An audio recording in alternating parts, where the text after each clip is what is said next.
je suis allé à l'école La Fontaine voir les CP dédoublés.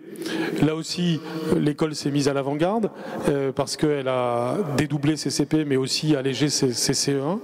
Et là aussi, ma question, elle est, est-ce que les enfants ont pu être lecteurs rapidement cette année? Parce que nous le savons tous, c'est un enjeu majeur que ces capacités de lecture et d'écriture, et de calcul aussi, soient ancrées le plus tôt possible dans le parcours scolaire, parce que ça va déterminer beaucoup de choses par la suite.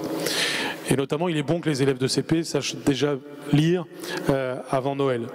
Et bien dans les classes que j'ai vues, c'était une compétence qui était déjà là au mois d'octobre, tout simplement parce que la situation avait été créée pour que ce soit le cas. Et donc, il y avait clairement une amélioration entre l'année d'avant et l'année qui vient de se passer.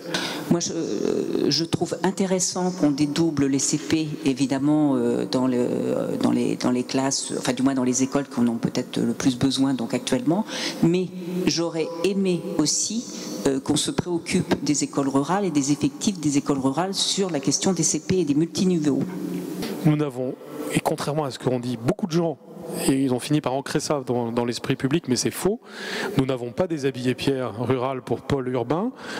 Ça n'est pas vrai. Nous avons créé des postes, pour dire les chiffres exacts, plus de 3800 créations de postes à l'école primaire en France l'année prochaine, à la rentrée prochaine. Sur ces 3800 postes qu'on a créés, il y en a environ 3000 qui sont dédiés à la mesure de dédoublement des classes de CP et de CE1.